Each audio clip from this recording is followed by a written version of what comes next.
Sé bienvenido a El Encuentro, esta noche con la abogada Lourdes Medina, activista en pro de los derechos humanos y del medio ambiente, activista también participante en la organización Indignación de aquí en Yucatán. Ella es experta en el derecho al medio ambiente y de hecho también autora del libro El principio precautorio en México. Y esta noche estaremos platicando con ella. Quédate en esta transmisión, comparte, dale like, por favor apoya a Ideálogos TV si es también de tu interés. Por ahí te dejamos algunos medios de apoyo en la liga de la descripción. Y ven, también parte del objetivo de este programa, El Encuentro, es conocer un poco la parte personal de los que participan aquí. Y pues me gustaría preguntarte, Lourdes, más o menos, ¿cómo fue tu experiencia, tu camino? ¿Cómo es que llegaste a todos estos temas de los derechos del medio ambiente, de derechos humanos? ¿Cómo es que no te fuiste por allá al derecho corporativo, al derecho fiscal o toda esta parte que a buscar los billetes? O no sé, ¿cómo es que llegaste a esta parte de el medio ambiente y quieres salvar al mundo?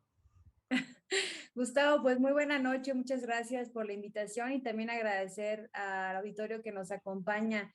Yo creo que no me habían hecho nunca esta pregunta, pero mira, siempre he tenido como la curiosidad de tener como algún sentido en mi vida, ¿no? Entonces, me costó a mí mucho trabajo cuando termino la prepa, porque era como muy del grupo, ¿no? Que le hablan los mataditos, mataditas, los ñoños, ¿no? De la escuela. Y entonces, para definir qué iba a ir a estudiar, me costó muchísimo, pero digamos que elijo derecho, mi formación es de abogada, como mencionas, porque precisamente como que buscaba lo que nos venden a todos cuando entramos a la carrera, ¿no? La búsqueda de la justicia, un mejor mundo, hacer algo en pro de la vida y del buen vivir, ¿no? De toda la humanidad. Pero pues efectivamente como cuando uno entra, ¿no? Y en la práctica ves que eso pues es una utopía, ¿no? Es más complejo de lo que nos suelen vender cuando idealizamos el tema de la justicia, el tema de las leyes y demás. Y cuando desarrollo los primeros 2 años de la carrera, la verdad es que no encontraba como mi vocación, o sea, decía, no, pues ya estudié, me va bien en la escuela, pero no encuentro, digamos, para qué me va a servir, o sea, no hallo mi modo de vida o qué me puede como retribuir a mí también como persona el desarrollo de lo que estoy estudiando. Hasta que en la Facultad de Derecho de la UADY, de la Universidad Autónoma de Yucatán, se empiezan a involucrar en los concursos internacionales de derechos humanos. Me atrevo a participar, quedo en una de las selecciones que acuden a un concurso primero en la UNAM y luego en la American University en Washington.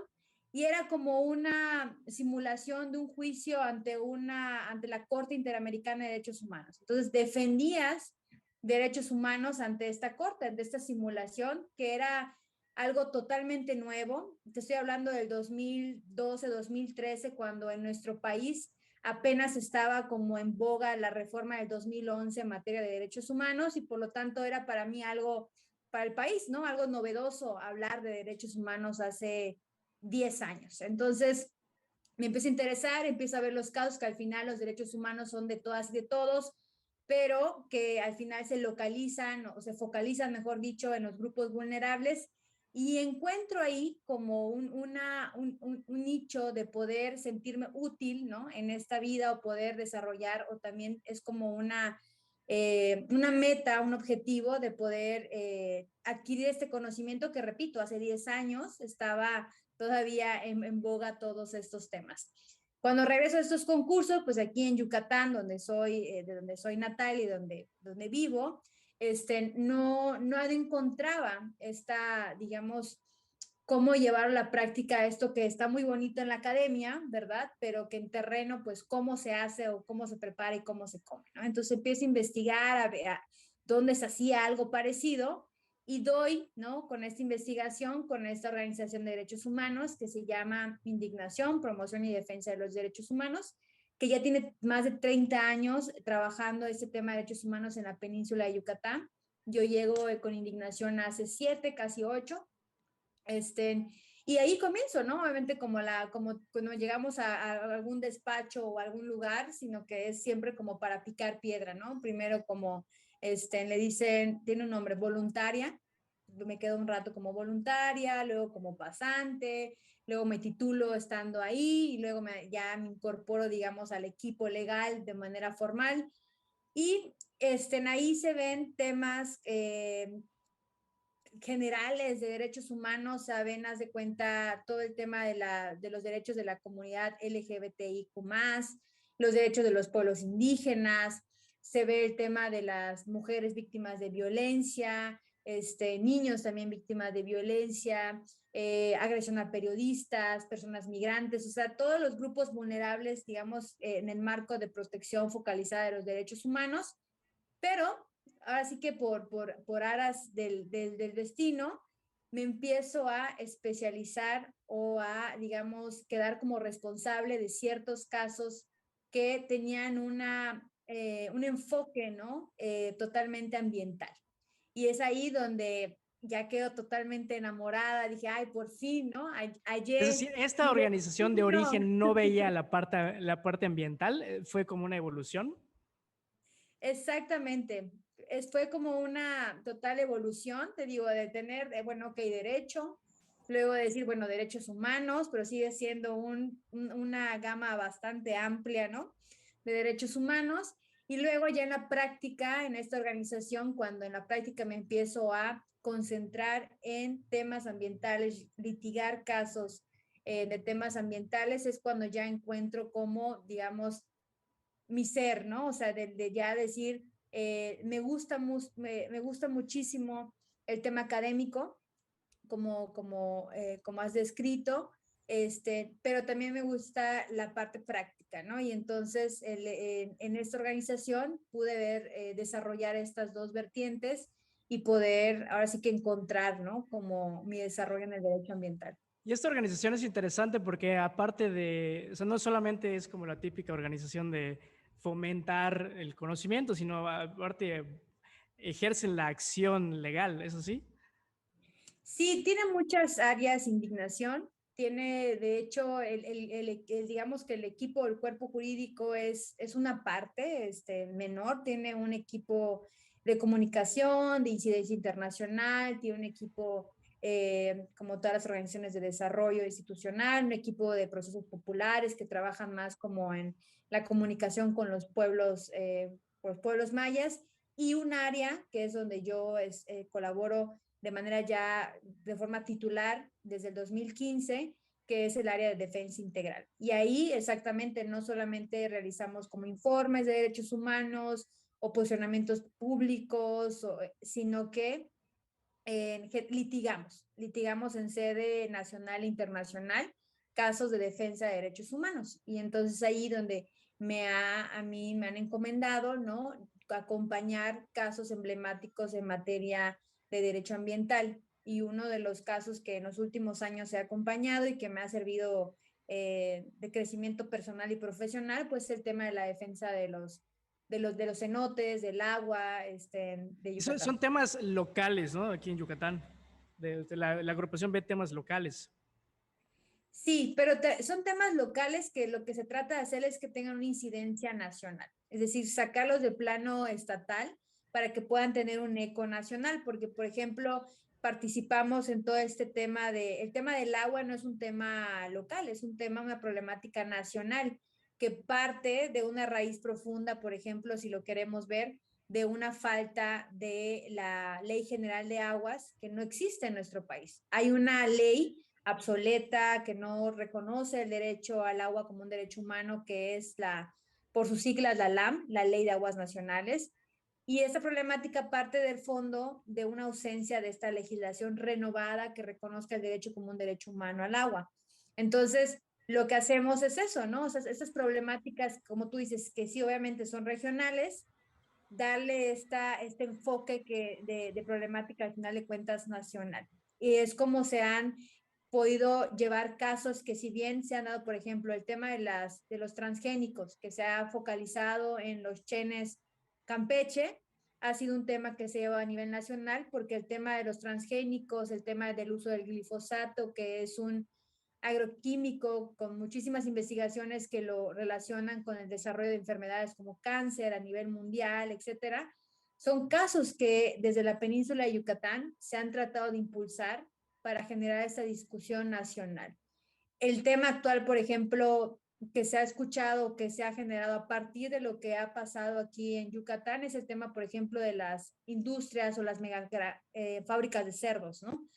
Es un tema local que empezó, Jomún, ¿no? Es un tema de Jomún que ha ido escalando, que luego se fue replicando, que ahorita hay más de 20 pueblos que denuncian esas afectaciones y que ahora incluso hace poco, hace unos 2 meses yo creo, fue un tema de la mañanera en el presidente de la República, donde reconoce que efectivamente uno de los problemas trascendentales de la península de Yucatán es el desarrollo, pues no planeado, ¿verdad?, de la industria porcícola. Entonces, ese es el trabajo, ¿no? Obviamente, impulsar estos temas en sede nacional y no quiero tampoco que es lo más importante. Al final, te digo, trabajamos con todos los grupos llamados, ¿no? Históricamente vulnerados, pero el centro de indignación es acompañar a los pueblos mayas de Yucatán, que al final la península es un territorio indígena, ¿no?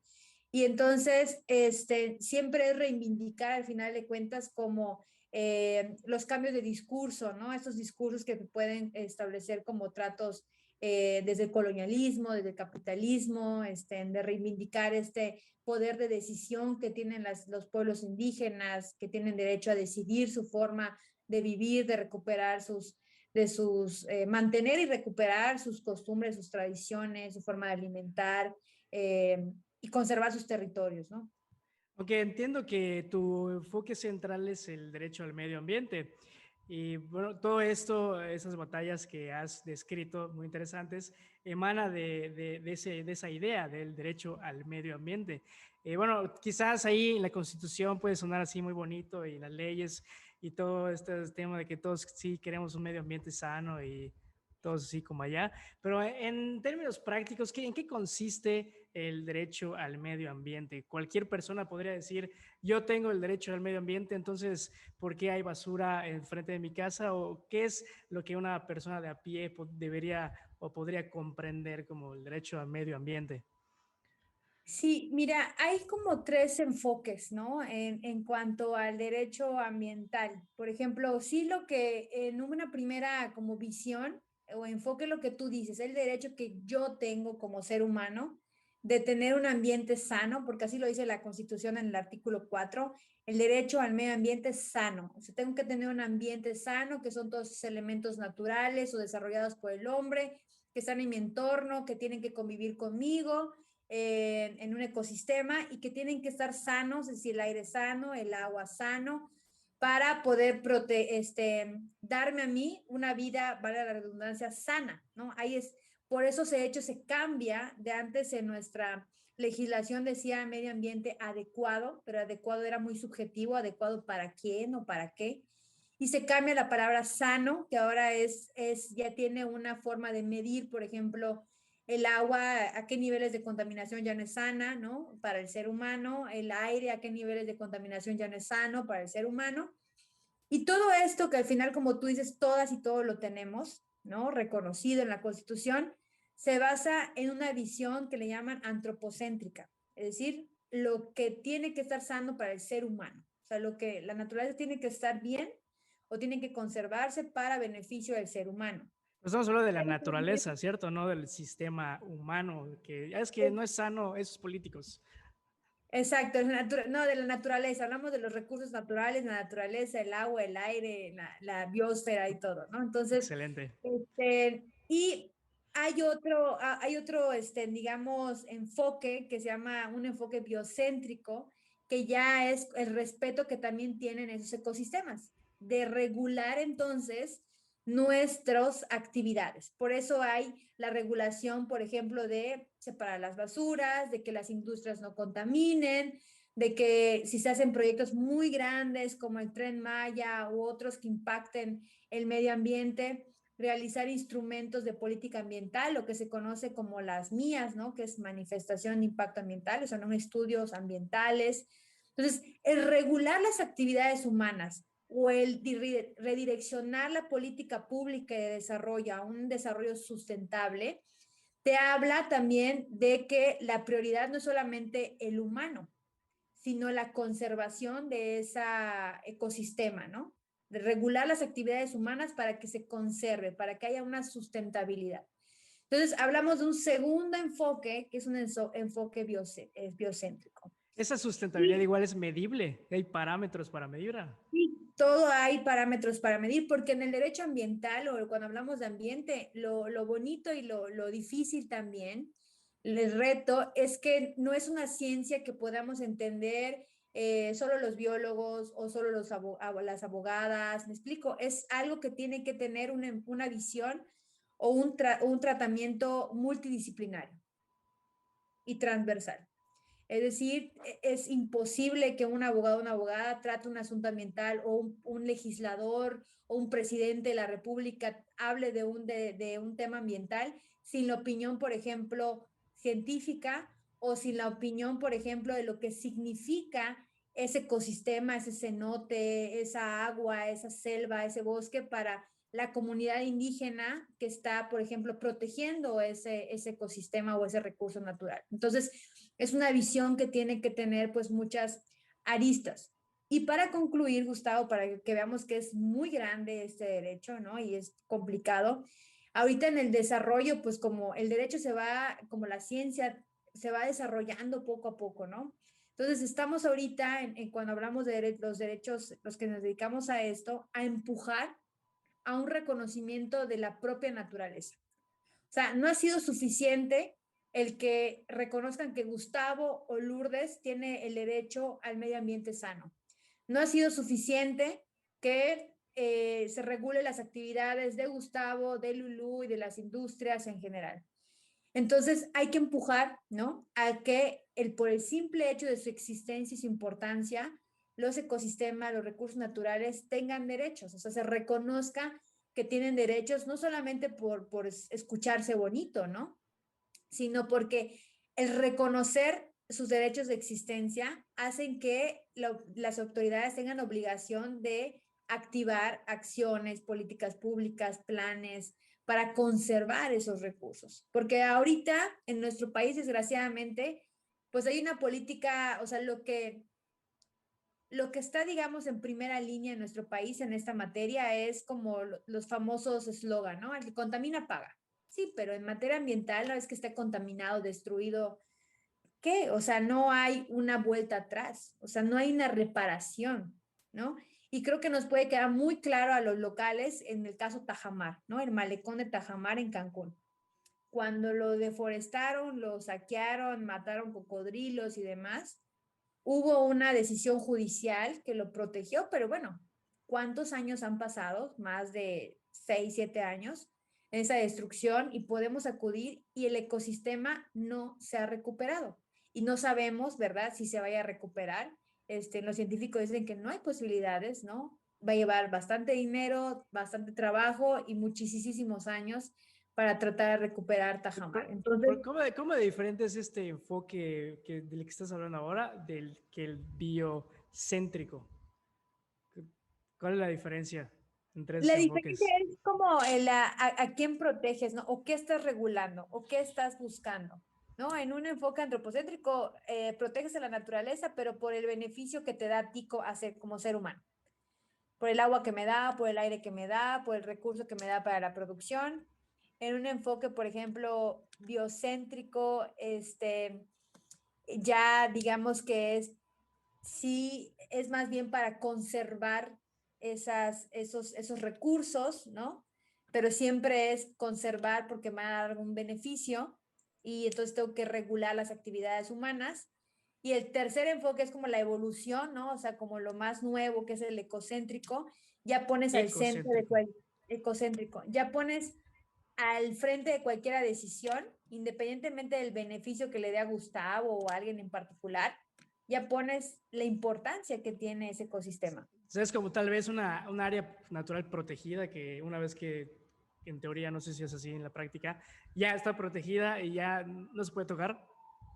Es más o menos la Exacto, idea. pero incluso, exacto, porque hay mucha la mala creencia de eso, ¿no? De que si es una área natural protegida no se puede tocar o si se reconoce algo, por ejemplo, que tiene derechos, no va a obstaculizar algún tipo de desarrollo. Y eso es un mito, es una idea falsa, porque incluso las áreas naturales protegidas se dividen en zonas. Hay una zona de conservación máxima, hay zonas que se pueden, digamos, hacer ciertas actividades, pero lo que hace el momento de tener un tipo de este tipo de áreas es que lo que se desarrolle en estos ecosistemas que son especiales para conservarse, tienen que tener ciertos parámetros y cumplir ciertos criterios ambientales. O sea, no puedes llegar y deforestar y destruir todo, sino que tienes que desarrollarlo de tal forma que se siga conservando la esencia de ese lugar. Y digo, todo se escucha muy romántico, ¿no? Sí, sí. Pero desgraciadamente, todas las afectaciones que nosotros vivimos ya de forma latente, lo estamos percibiendo por un deterioro ambiental. O sea, hay muchos estudios en los cuales se generan que esas epidemias, pandemias que se han generado, el H1N1, la gripe aviar, el tema, por ejemplo, o sea, que son enfermedades, como dicen, zoonóticas, o sea, de los animales, que han mutado, ¿no? A los seres humanos y que tienen relación con la degradación ambiental. Entonces, incluso hay muchos, que te puedo compartir, este, muchos artículos que relacionaban, por ejemplo, el COVID, ¿no? Con este tema de que del fondo también hay un tema de degradación ambiental.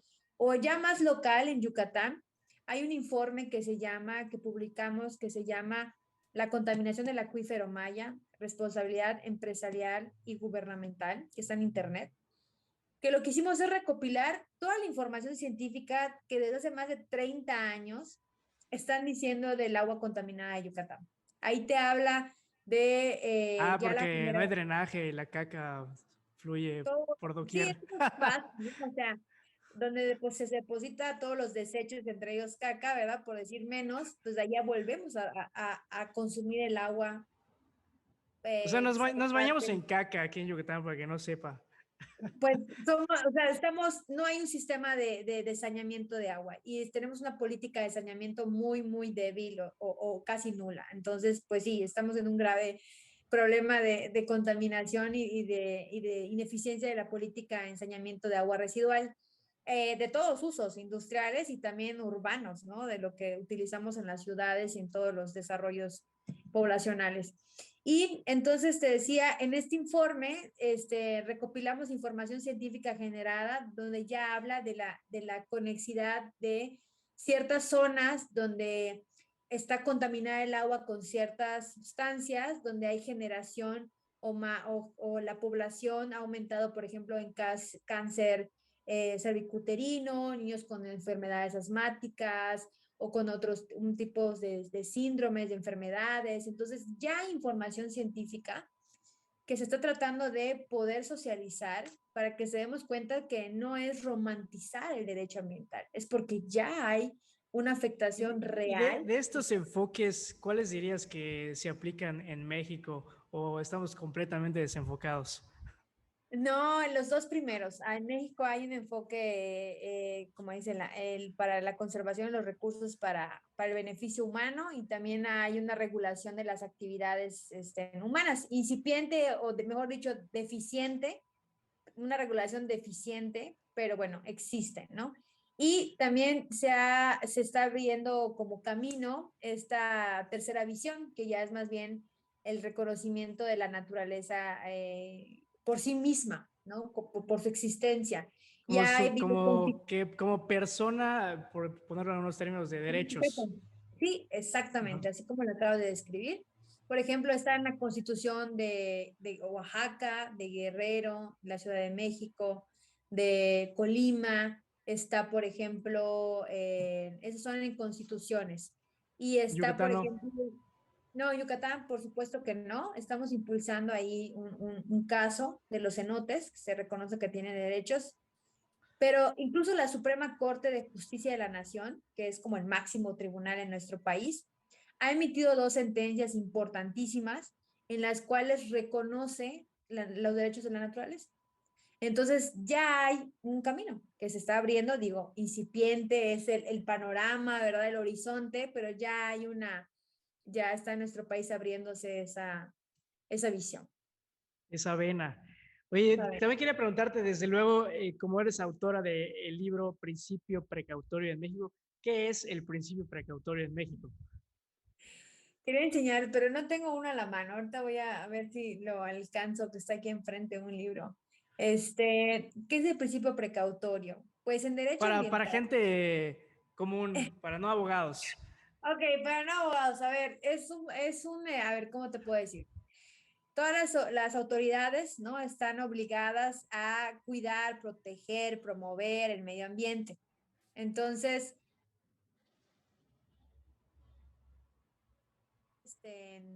ante un riesgo, ¿no?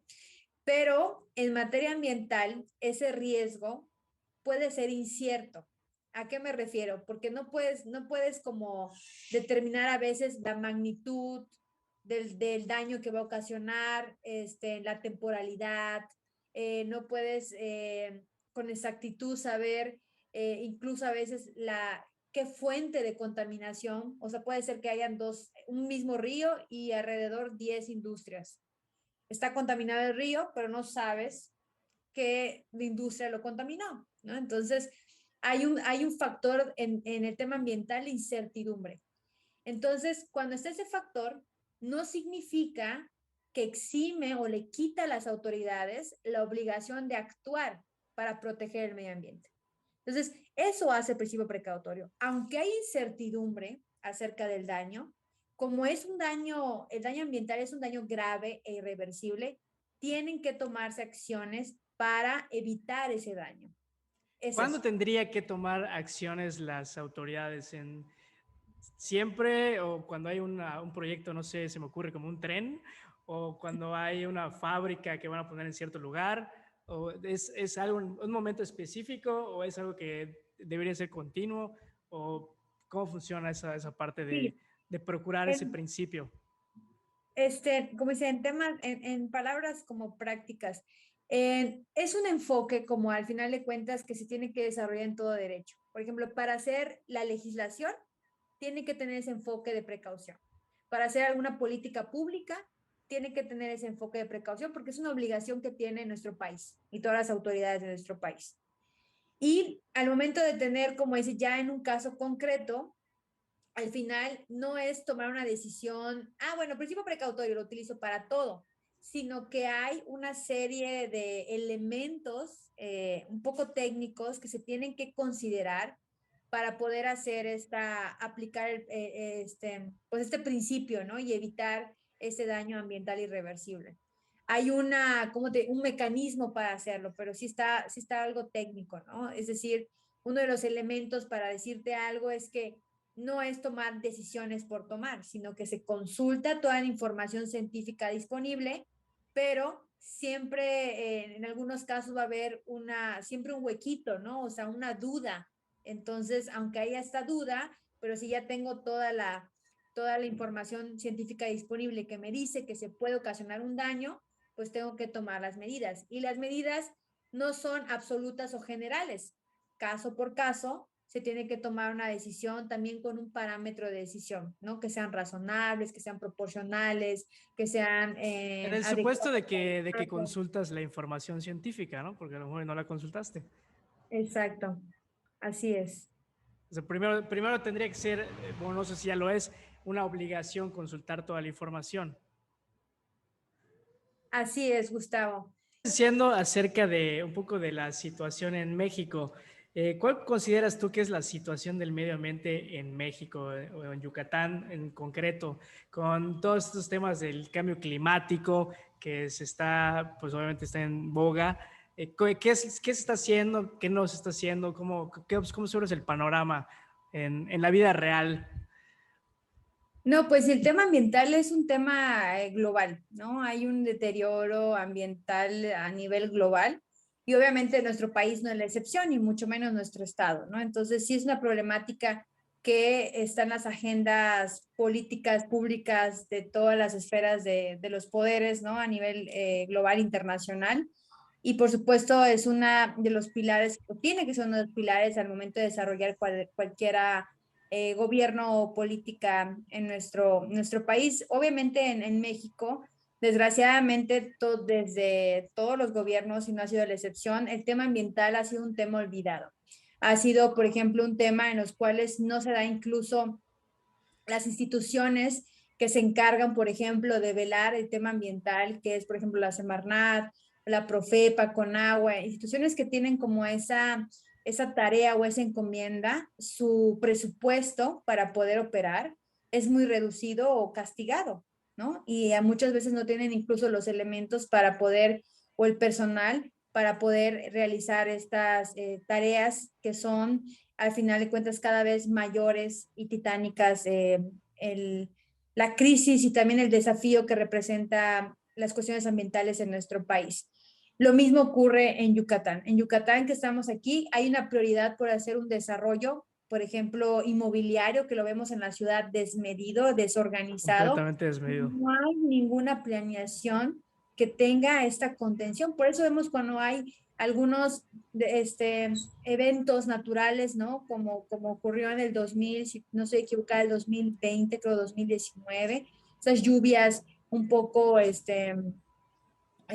como tormentas tropicales que hubo, y fraccionamientos del norte de Mérida que quedaron incomunicados e inundados por una falta de planeación y porque también nos estamos devorando, ¿no? La selva maya que queda. O sea, si nosotros vemos la mancha urbana, ha crecido considerablemente y todos estos desarrollos no conservan o no tienen un desarrollo sustentable o amigable de conservación con estos recursos, ¿no? Entonces, no hay tampoco una política que se persiga. Ha habido, por ejemplo, uno de los temas que, hablando de Yucatán, ha estado como más en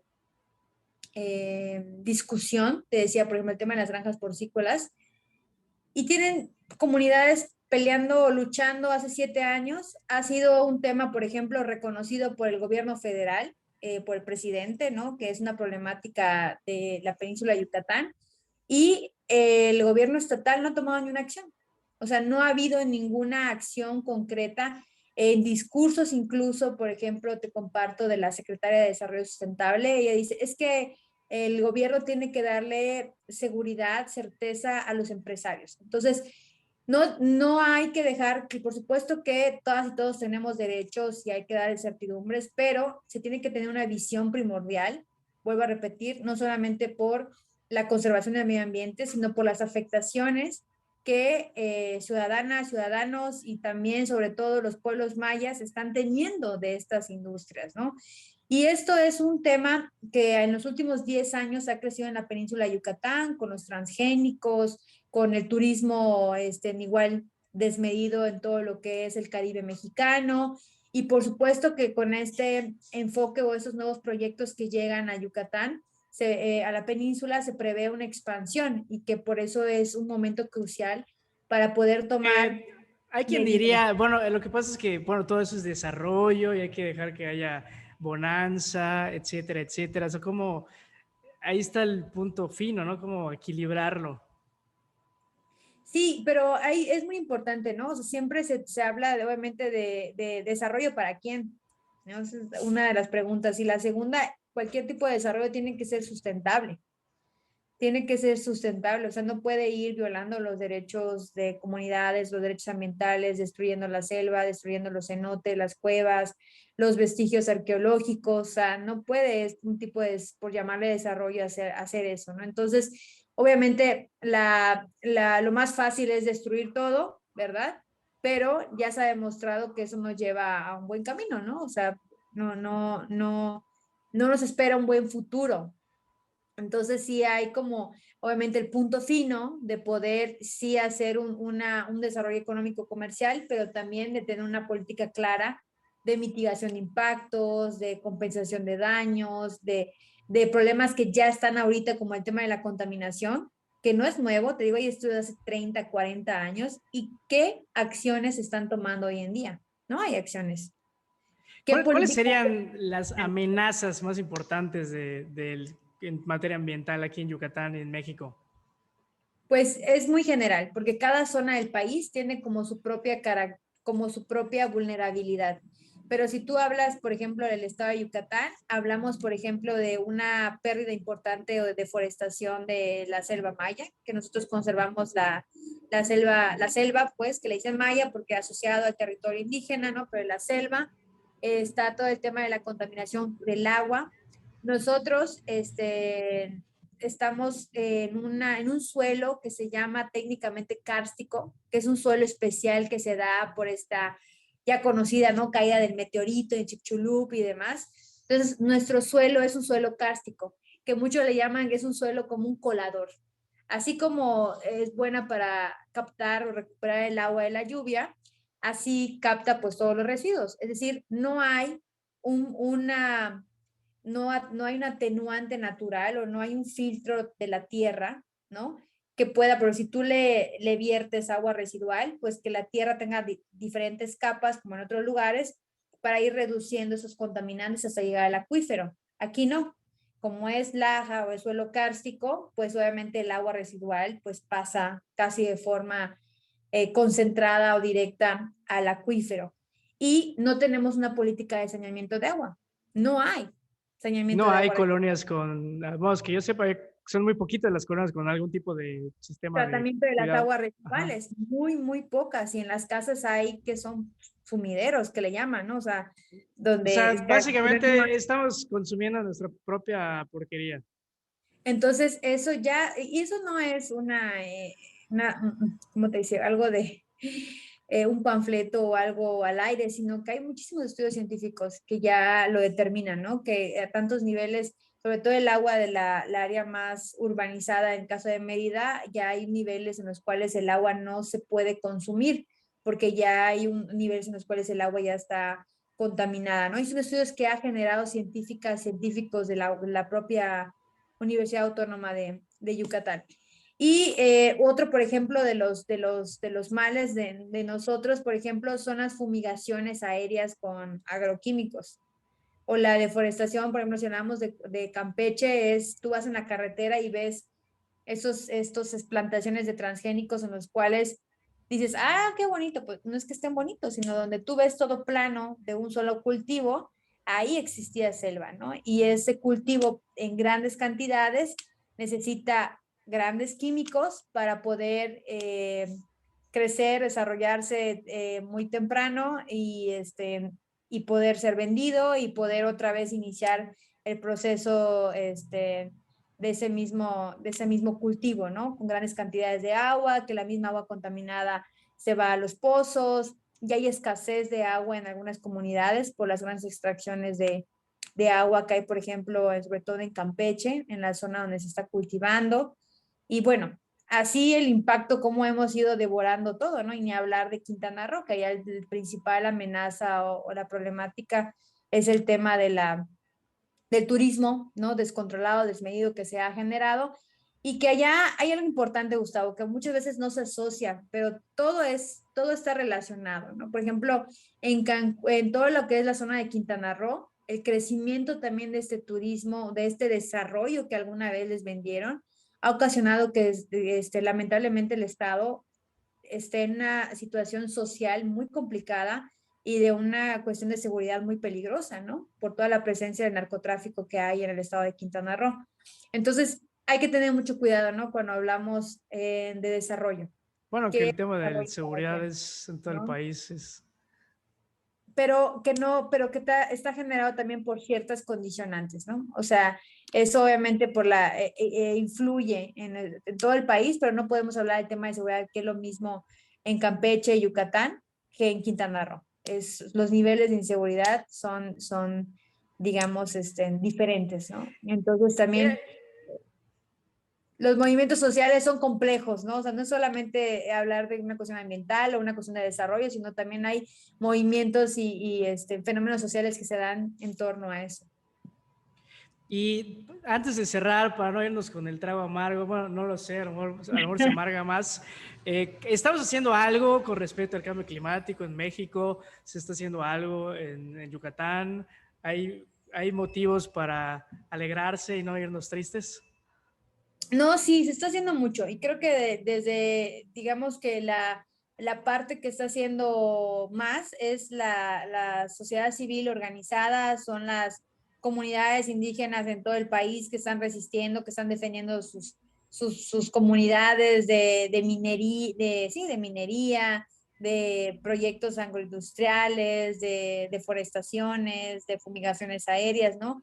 Hay resistencia y hay, te digo, muchas iniciativas que están partiendo desde las y los ciudadanos para poder, pues para empezar, poder, como esta acción, ¿no?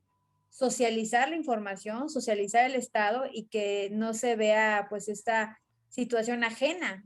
Creo que debería ser el conocimiento de todas y de todos y que desde el ámbito en el cual estemos empecemos como a desarrollar este enfoque, ¿no? No todas y todos vamos a litigar, no todas, todos vamos a poder tener, somos presidentes, ¿verdad? O gobernadoras, gobernadores, pero sí podemos hacer pequeñas acciones. Somos maestras o maestros, poder, ¿no? Tener como un tema ya, si tenemos algún programa, poder socializar estos temas. Digo, siempre hay alguna acción que podamos hacer y creo que la información es una herramienta muy importante. La información es poder. Pues no sé si Así hay es. algo adicional que quieras agregar de todos esos temas que hemos hablado. Por allá, si algo se me fue en el tintero y que consideres que es importante mencionar. No, pues yo creo que te agradecerte el espacio, Gustavo, y decir que obviamente estos temas siempre se parte la reflexión de la importancia desde la crisis ambiental que hay mundial y que uno puede encontrar en Internet de una manera fácil, pero también que se están haciendo avances, que hay esperanza, resistencia, ¿no? Y vuelvo a repetir, creo que el hacer conciencia de que estamos, que no es ajeno, o sea, que veamos esto como algo realmente que nos afecta o que podemos a ir cambiando desde separar la basura o hacer pequeñas acciones que puede poder cambiar como el futuro que hasta ahora hemos marcado en el tema ambiental a nivel global. Y pues nada, la promoción, ¿no? Como mencionaste, ¿no? También hemos publicado informes acerca de este tema. He publicado un libro que se llama La aplicación del principio precautorio en México, que está disponible para compra también por internet en la editorial Tiran Lo Blanche. Y también que pueden tener más información para cualquier duda, reclamo o queja, ¿no? En mis redes sociales que están en Instagram, en Facebook como Lourdes Medina, abogada. Así de simple. Perfecto. Y también ahí lo dejaremos en la descripción. Pues muchísimas gracias, Lourdes. Sé que a veces es complicado ahí coordinar las agendas, pero bueno, gracias por tu tiempo, por estos minutos, por estos vastos conocimientos que nos has aportado a nosotros, a nuestra maravillosa audiencia, y simplemente agradecerte a ti que estás del otro lado de la pantalla por quedarte hasta este nivel de la transmisión. Recuerda, apóyanos a expandir la conversación, compartiendo, dándole un like, y si te apetece también puedes hacer un donativo ahí en nuestra liga de PayPal. Y simplemente nos vemos en el próximo El Encuentro con...